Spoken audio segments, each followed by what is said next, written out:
Spirit can get all over him, and Spirit will be our source of victory. And I think, yeah, that sounds like a very solid theory. Honestly, though, OMG probably feel the same about the mid lane. When Cool gets going, he's shown a level of performance that Xia hasn't been able to get to. So I feel like whichever of these real star players for their team, whether it's Cool or Spirit, get on top of that matchup, they should be the keys to victory. And I'm really going to be watching both those matchups to see whether it's Cool or Spirit that can really take this game by the scruff of its neck. Well, bans are almost complete now, so Azir's going to get banned away from Cool. Kalista once again taken away from Uzi, and of course the Silence ban there for Luca, joining with a LeBlanc ban actually on the red side for OMG, so don't want to give it over to World Elite despite Cool's prominence on the champion. Maokai is actually the last ban, so kind of taking it away from Xiang. We're going to deny the standard tank from Aluka as well, who's honestly has not looked that good so far. No, it definitely didn't look like something that could answer a Hecarim. That's the big situation, is you kind of need a bit of carry flavor to answer a Hecarim. You need the frozen mallet, you need the real damage items coming out from the Gnar. And if you're just not that kind of Gnar, just don't pick yourself into the matchup. Cassiopeia is the notable champion that's made it through picks and bans. Is Xie feeling confident to play it? Because if not, we've already mentioned 13-1-7, 1150 AP. It was a real hard carry performance from Cool to get them over the line in Game 1 yesterday. And they are going to take it. It looks like Aluka selects his Atlas, rushes over and says, it's okay, you picked the right champion. First pick Cassiopeia for World Elite. What will the answer be is the question. They're not going to rush to pick a mid lane. There's no rush to do so. Hecarim's available. We've just mentioned that Aluka's not really good at keeping Hecarims in check. He did win one of those 2 games yesterday, but there was some real poor plays coming through from Let Me, turret diving, and what was definitely the facepalm moment of the evening. Hecarim is going to be the pick from Xiang. There's something different. He showed shades of carry potential on the Gnar. Now he needs to go real big on the Hecarim to justify the pick. I like the Hecarim a lot against Cassio, but Nautilus is going to come in as well. So amazing 2 supports, that we've seen so far, I believe, in this particular split. He's going to get the other one here. Alistar's banned away, so he picks up Nautilus. A lot of junglers available. No junglers banned means that it's a risk to pick the Nidalee. You can go for champions like the Nunu, which of course wouldn't be a bad matchup. Nilly can open up kill pressure, but you can just go for the classic meta junglers, like for example the Rek'Sai who's available. All those picks like Rek'Sai and Gragas available.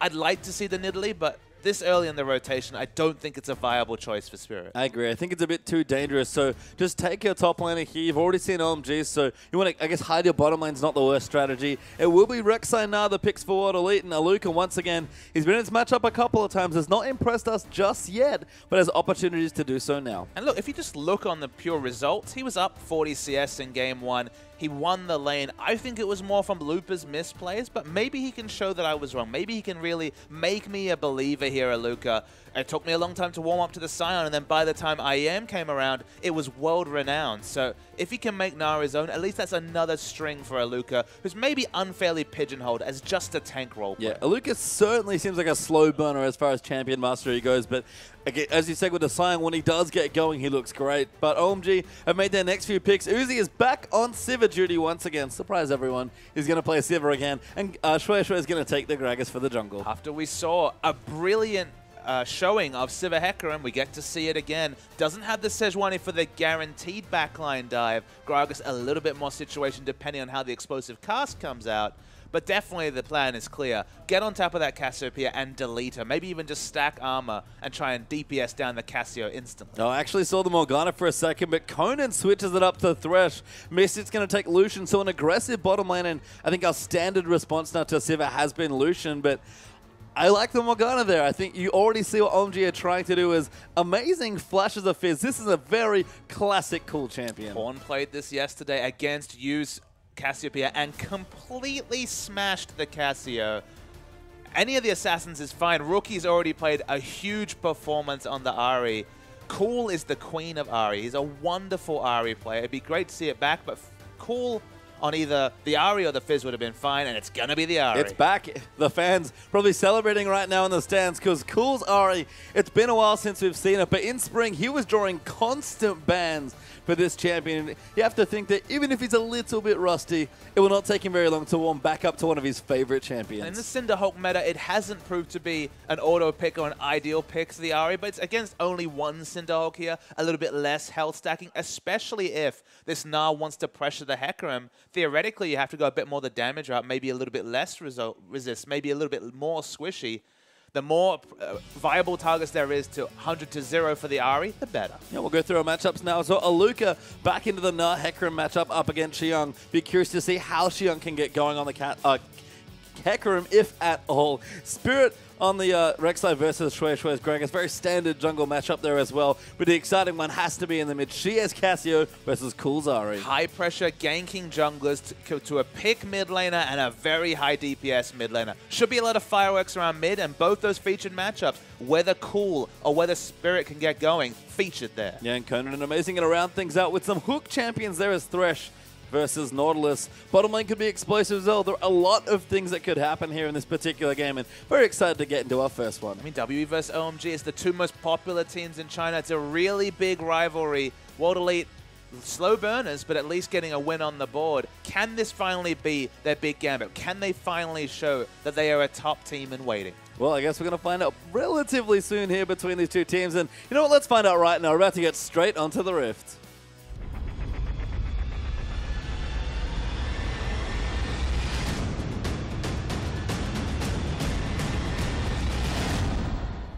And we're back here for our first game of our last match of the evening as OMG take on World Elite. And Cool, he's been our big player this weekend. He really stepped up in OMG's recent 2-0. Can he do it again on a trademark champion? Exactly, on an old favorite is Cool, but outside of Cool, there's still questions to be asked. What does Xiang's Hecarim look like? Because we've transitioned from pure tank in Maokai to some pseudo carry potential in the Na, which he performed very well. Surprised me, in fact, how great his Na mechanics were, to the Hecarim that really errs towards early game struggling. Is he going to understand how to be denied, going from a support player to picking himself into a losing carry matchup on the Hecarim? We don't know the answer to that question. Will Aluka be able to come out of his shell and actually take advantage of the fact that this is probably a bit of unfamiliar territory for Xiang and really boss him around the Na? And then in the jungle, high pressure from both, but junglers have been really having a field day against Shueisha. Can they actually either engineer a 2v1 that hides Shueisha, a bit like LGD was doing back around playoff times, 2v1ing consistently to hide TBQ, or will Spirit and Shueisha just go at it, and will that be an even matchup, or can Spirit show us why he's respected as one of the best junglers in the world and really blow Shueisha out? He's one of the best counter junglers in the world as well, so I agree. I'd love to see Spirit kind of go back to his roots and be a bit more aggressive, but even at a basic level, it seems like we're going to break out into standard lanes here. I actually like that a lot of teams seem to be picking Hecarim, who's fairly late game oriented as far as champions and sort of farm priority goes, and just picking an assassin is amazing. Gets the first hook down, and Uzi's already in it, but the Flay goes back in, and that trade was won by World Elite. That was definitely one by World Elite. Another small mistake from Amazing. If that was a Blitzcrank, it would have been a wonderful hook because it would have brought everyone towards OMG, but Amazing ended up going so deep. He took minion aggro, he took a trade, and lost it convincingly. I've seen a lot of level 1 all-ins, especially Def seems to be responsible for a lot of them in the LPL, but not working out quite there for, again, Amazing finding his space with his new 80 carry Uzi. Shueisha is going to pick up the Scuttle Crab. Doesn't look like there's going to be a 3-buff situation this time.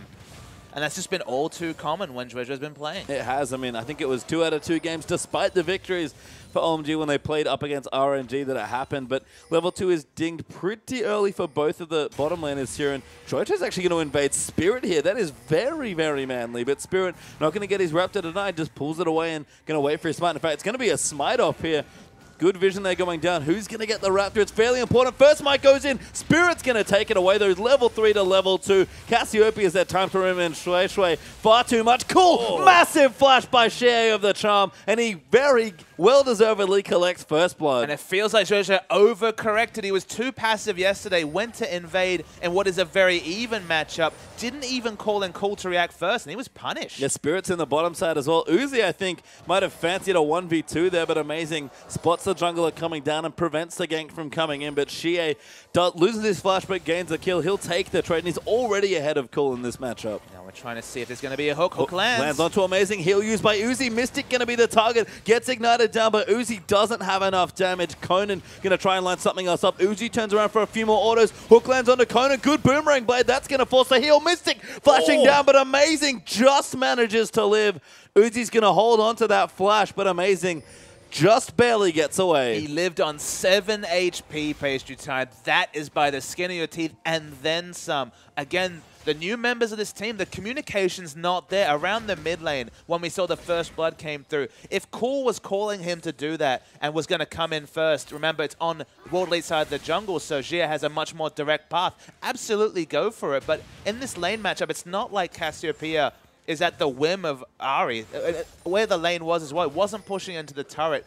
Xia didn't lose anything rotating and just got donated, basically, a free kill. And the free blue buff as well, which is actually something I only just noticed when we panned back to the lane. But that's bad news here for Cool, who's starting to lose the lane matchup, mainly because of what just happened as Cassio goes back for a nice early tier and some boots. And it's worth knowing that uniquely in the LPL, remember, this is an all-Chinese lineup coming through from OMG. There shouldn't be communication issues from a language perspective. So this is just new players coming to the lineup. And this is an OMG lineup that's been basically the same, save Pomelo and Loveling swapping roles for a couple of years. They've been basically the same 5-man unit, just looking wonky now that they have the new members. Yeah, adjusting to their new players is certainly something that's going to be, I think, a fairly consistent trend of this OMG lineup all summer long. But Xiang could be in trouble in the top side as Rek'Sai has spotted him off, maybe thinking about a dive. Luca in Mega Gnar form, it's going to wear off fairly shortly, and that'll probably end all possibilities of a gank. Xiang, I think he's going to be just fine in this particular situation. It's going to take a while to push in the minions. He's already spotted out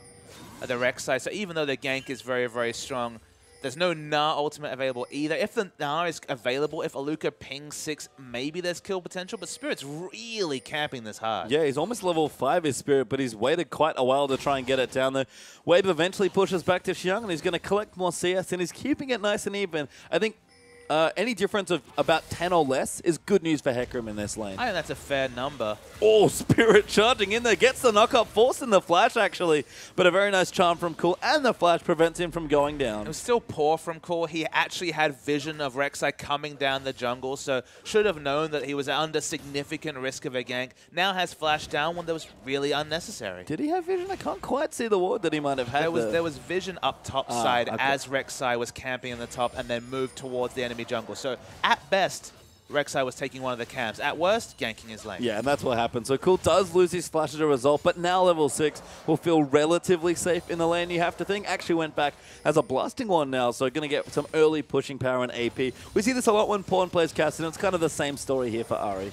I mean, Ahri not having flash actually removes kill pressure in these duels. When you have the flash, you can make those cute plays around the Petrifying Gaze, either flashing to the side of it or flashing away from the stun duration. When you only have the Spirit Rush, suddenly you only have defensive Spirit Rush options. You don't really have kill pressure without both those outplay mechanics. I mean, you can do it with just your ulti, but you need to pretty much hard read your opponent to force that to happen. And look, he's a wonderful Ahri player, but that's, I think, too optimistic. It might be here. Spirit's coming back down again for a gank in the bottom side. Uzi spell shields, but flashes the hook nicely. Xie down here as well. The teleport cancelled by Xiang, and smartly as well. And Cool beaten to the punch on that rotation. And Spirit, he is brutal today on the ganks. Absolutely, but he's really good at playing champs like Rek'Sai. Both Kakao and Spirit, those Korean junglers, excellent with their pathing. Very smart, those reads, going for those behind-the-turret ganks that used to be uniquely Shaco-only style.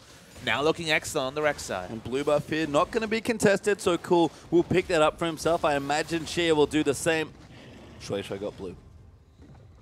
Not covering himself in glory this game. No, unfortunately, Shui not off to a good start here this weekend, so we'll see how it lifts out as Cool.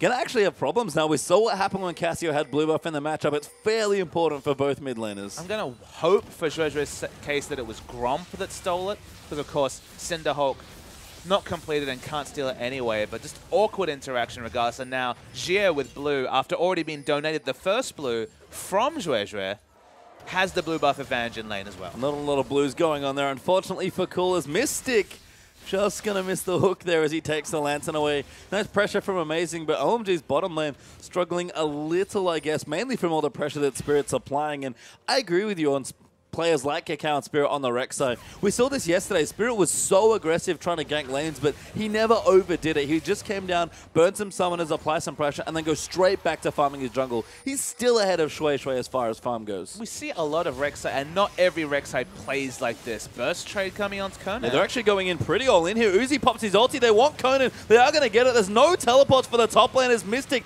going to go in onto Amazing, who pulls out just at the end. Now Mystic could be in trouble. Boomerang blade lands, and Uzi gets gets the double. Mystic should have used Flash, tried to be greedy with the Summoner and pays for it. And OMG, despite the fact they looked like they were struggling bottom, 15 CS advantage and now 2 kills. Amazing's dead. Yeah, he is going to die, but he might just make sure Uzi stays safe. Spirit, very nice rotation. It's Xiang takes out a Luca. Shui finally comes up big. It's amazing. He's trying to dodge Prey Seekers, but yep, just going to play a merry old tune in Spirit, and he'll get it eventually. Yep, finally the kill comes through. It's worth knowing that Jie left lane and actually lost a wave of minions to the turret, trying to help with the gank when it fast became clear that only Amazing was going to fall. So multiple things coming through and things coming up, OMG. Well, Cool has to dodge the miasma.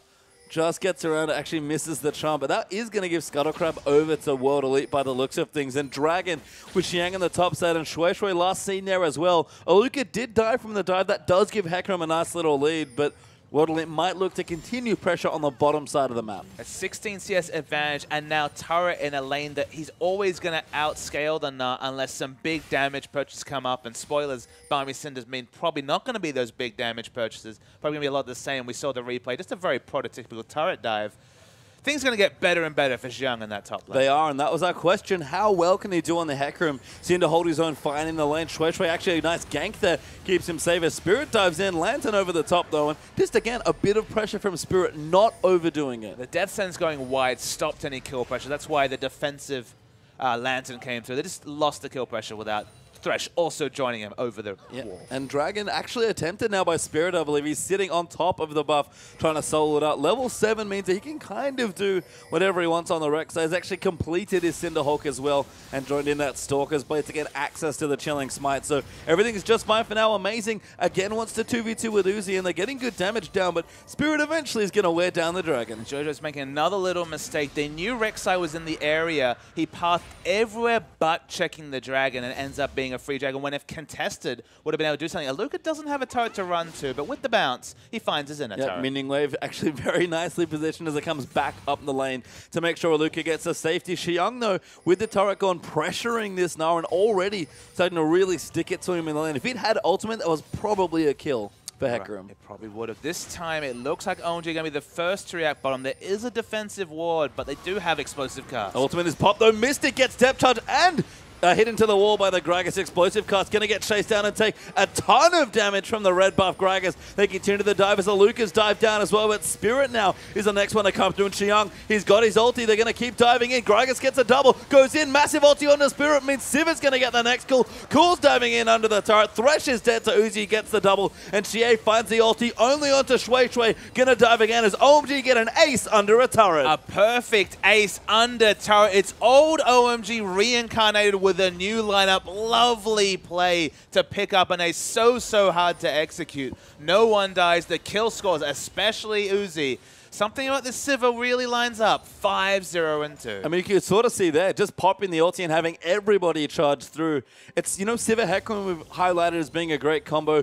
It's not quite Sejuani as well, but Nautilus Gragas are not bad. So this is, again, one of the cleanest turret dives you'll ever see. Firstly, Amazing almost dies to the turret, then Spider noughts away. This is one of the reasons we say Gragas does a lot of base damage, able to just duel out the Lucian. They could have just backed away with the kill they got, but that's not OMG. That's not the OMG we know and remember. And Xiang is so strong at level 9 already. And now Cool takes the last tower hit, doesn't die crucially to the turret. They continue the shenanigans, but it's 5v1.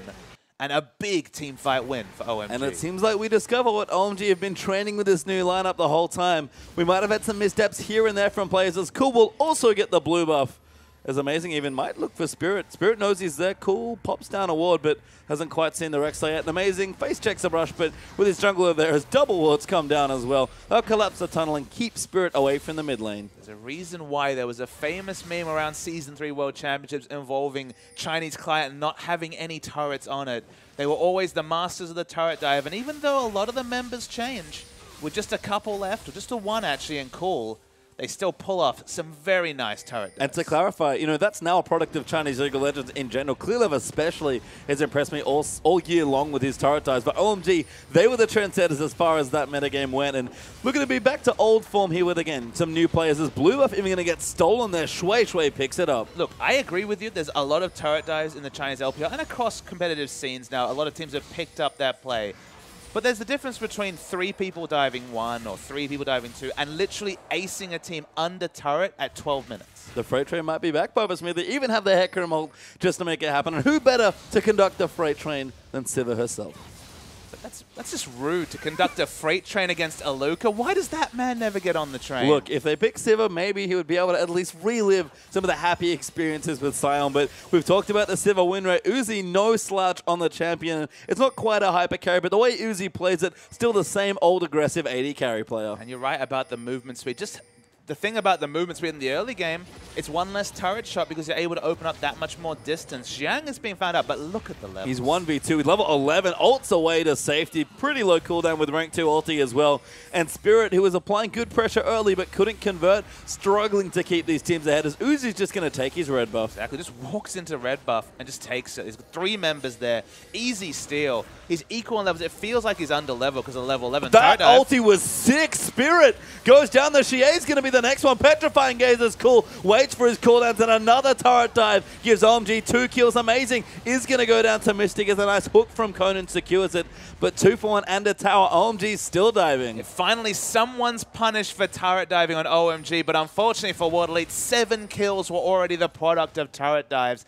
Excellent play coming through. As you mentioned, the explosive cast, mini stunning against the wall was beautiful mechanics. And Aluka, this is the reason why I say I don't like him playing the Gnar. He just sort of sits in lane. He's building very, very tanky for team fights. But when you're 7,000 gold behind at 15 minutes, the team fights aren't going to be the same whatever items you build. Let's just take a moment to ingest that gold lead for a second. That's ridiculous. It's a lot. That is a lot. I mean, just look down at the rolls right now. Uzi is, what, 2,500, 3,000 gold ahead of his lane opponent. He's a static shiv ahead of his opponent. Yeah, Xiang is about 1,500 gold ahead. Spirit's 1,000 gold behind. Actually, the mid lane is fairly close. It's amazing it has quite a lot of the gold as a result, but a gold lead is a gold lead here, and OMG have a massive one looking for the next Dragon Match. We'll be back in 50 seconds, and a death cap now completed for Cool, skipping his Athene's or Morello Nomicon because he just had that much money. She has got a Rylai's in a tier, but he's not going to stand up to this, Ari. With that snowball death cap, maybe actually just looking over at the fact that it's a very safe build from Jie, picking up the Giant Spell first into the Rylai's. Death Cap Ari is a blast from the past. It's instant kill potential. It's probably not as much of a 1-item power spike on Ari as Luden's is, at least on patch 5.8. Might be changing when 5.11 hits the Rift, but still, a lot of damage coming through, and it will just mean that when he actually builds the CDR, each of those spell rotations is going to be doing massive damage. Yeah, I like the build a lot, actually, from both of the mid laners. Death Cap is, I guess, fairly stock standard at this stage, but we saw Dade do this Cassiopeia build and have some success with it, and it might not be right now the best thing for Shea, but Cassiopeia takes a bit of time to get going anyway, and for right now, OMG still traveling with all that momentum, going to get themselves their first dragon. It's a good, smart build against any burst mage. Cassiopeia, not necessarily a burst mage, but you have to live through that initial 3 or 4 Twin Fangs that are definitely going to ride on. The dragon is confirmed. It's only an answering dragon, as World Leader picked up the first. Xiang's already got a couple of kills on Aluka, and certainly at minimum going to chase him out of lane. He smites him. He just wants to keep going here and try and pressure. The Fade's going to keep him fairly good in this chase, though Aluka does turn it around. The Spirit is rejoining once again. A hook lands for Conan, but Shui just ults him and gets a kill. Shades of AP Gragas there and cools back to the bottom side. Uzi's actually taking away some jungle, and OMG going to try and push an inner turret now. It's no coincidence that the big carry members here are their mid lane and their jungler. The old members are shining through their smartness and the calls of the turrets. I can't profess to know who's making the shot calling. I've heard that Xiang is actually being heavily involved in it. They've definitely been very on top of things, and Xiang himself, the question was, can he play the carry champions? Resounding yes so far. And he's in the best spot as a Hecarim at this stage of the game. Cinderhawk's done with the skirmish to say, but he's got his boots too. Doesn't have home guard, I guess, is the other big thing, but does have his Fade. So if he wants to get Trinity Force and get some money for it, he can. If he wants to go tanky, he can now as well. And that home guard enchant's not far away. This is, for me, the big jumping off point for Hecarim. He's just dictating his lane as well. That's the thing that's usually missing, is that you might have the items, but still, Gnar or whoever you're laning against is bossing you around. He's bossing around the enemy champion, and there's the outscale potential. So, yeah. Everything's coming up, Hecarim. It is indeed here, and Xiang looking good here in his first game on a fairly new champion for, again, a top laner that has not played very many top lane games in the LPL. Mystic does have his Infinity Edge, but he's behind, like you mentioned earlier, a static Shiv to a 6-0 and 3 Uzi and Cool. Silkshoe's done as well. not quite looking again to turn that Fetus Conus into anything yet, although Morellonomicon is on the way with a Forbidden Idol there in the inventory. And OMG, a bit of a lull in the action with maybe less turrets for them to dive now that they have 3, but they're going to keep moving and try and take down some inner turrets. Just have so much pick potential with Ari picking up the early death cap. Now has the Sorcerer Shoes to go along with the Fiendish Codex and soon to be a Morellonomicon. Actually just rotating into a split push. It's not quite Lichbane Fizz, but there's no one that can duel against her. And if OMG can keep pushing up vision, and honestly, the defensive vision for World Elite's very good. You can see multiple pink wards across the map. But as they start to clear out that vision, and you have to respect both the pick power and just the Sivir ultimate making any tank with CC a pick champion, it will just be harder and harder for World Elite to pick up CS. And that's why you see Mystic freezing down bottom, is that he doesn't know when the next minion wave he can actually get will be once that minion wave pushes out. Yeah, just has to collect as much as he can. Xie going to eat a Boomerang Blade, but actually fairly tanky with the Rylai's there, so going to shrug off some of that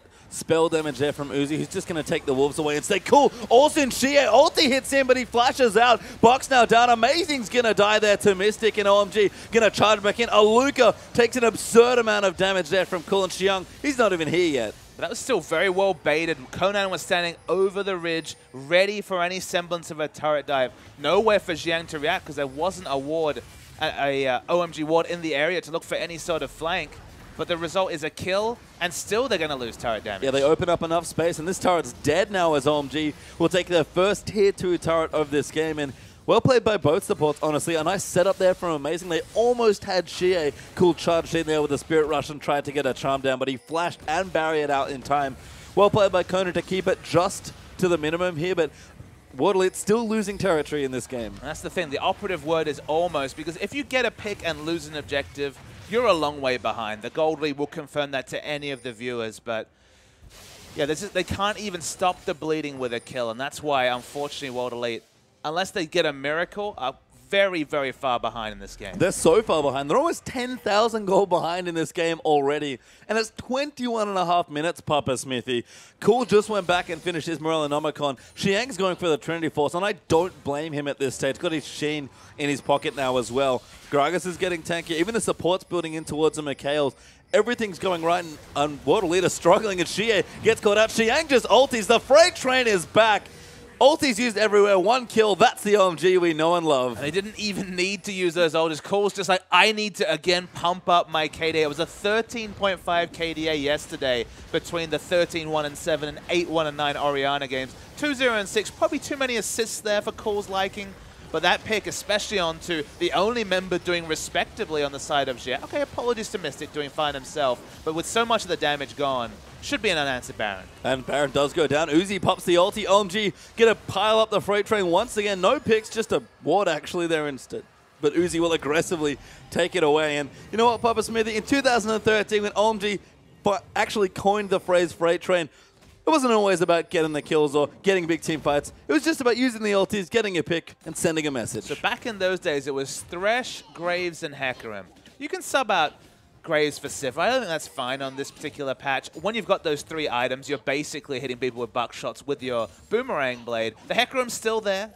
In the top lane now, it's not anymore the Loveland jungle Hecarim, but the metas shift like that. And Nautilus is a very apt replacement for Thresh, because again, we're just talking about pick CC, and you're correct. Throw out the ultimate, someone's going to die. In this case, it's Xie, and that's a bonus, because then you basically get free Baron, because there's no downside opting into a Baron with only 1 damage source left on World Elite. And it's just Mystic here who has to dodge so many skill shots. Forget about ultimates. They're not going to be up after the pick onto Xie. OMG, complete control of the game. Now officially 10,000 gold ahead at 23 minutes.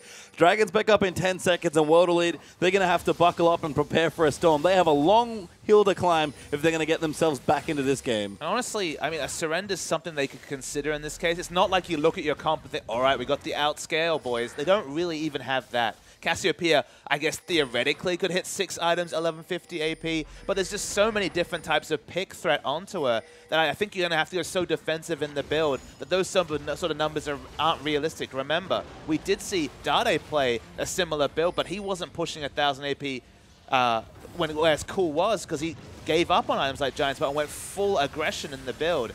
The split push is coming through from Maluka, but when you're split pushing an outer turret for your inhibitor turret... Shui ulti's in there as well. They want GA once again. Spirit's going to take a lot of collateral and almost go down. Xiang's just charging on top of people. Uzi tanking turret hits with his ulti ticking away. Cool gets the first pick on Rek'Sai. Cassio goes down to Gragas. The turret's fallen, so do World Elite's hope. And OMG are playing Chinese League of Legends pastry time. We've watched M3. We've watched them spend 25 minutes work out what to do with their third Baron buff. OMG don't need any Baron buffs to dive turrets. Smart dive. They knew how far ahead they were. Maybe they're just able to judge their power better than most teams based on both their items, levels, and champions. But they're so assertive when ahead, and that's why you watch Master 3, you watch other teams that play around with big leads.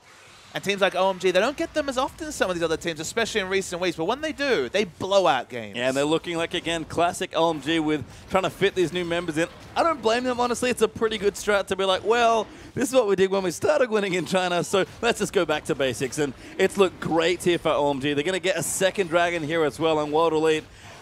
Just more problems, unfortunately, for them. There's not that much they can do here in this game than sort of stick by their turrets and hope OMG make multiple mistakes. A lot of people have talked about OMG's roster swaps and been sad. And honestly, when an iconic team with a starting lineup like that changes lineup, there is reason to be sad. But honestly, I think the organization stepped back and realized we're not going to win Worlds with this lineup. Just with the state of League of Legends as it is, we all hoped the flying V, Uzi at the back, Cool and going at the front, all on carries, smashing down enemies would happen. And it did for one game, and then just fizzled out during spring because it's just not a realistic allocation of gold based on the patches. They've gone for a big change. A previous support player, now playing in the top lane, is able to play pseudo carries like Hecarim, but is very happy to go into Maokai duty. Honestly, not that big a departure from going, but still very solidly understanding his role. They're changing also multiple other members, and they've got 2 clear carries now, which much more fits into the 2015 meta. And if they're just looking for a little bit of early game heartache, whether it's Zhuezhue getting 3 buff, whether it's amazing, just struggling a little bit in lane for an ultimate goal of just assaulting worlds, I can respect shooting higher than just top 4 in the LPL. I can as well. This is a great, exciting game for this new OMG roster, but much like the LPL, Worlds is a long way away for all of the teams here. So OMG, this is a great game for them. They'll certainly use it as a model for their future games of, hey, we did this before, we can do it again. And we're pretty sure we can do it against arguably stronger opposition when they look to the top teams of this league.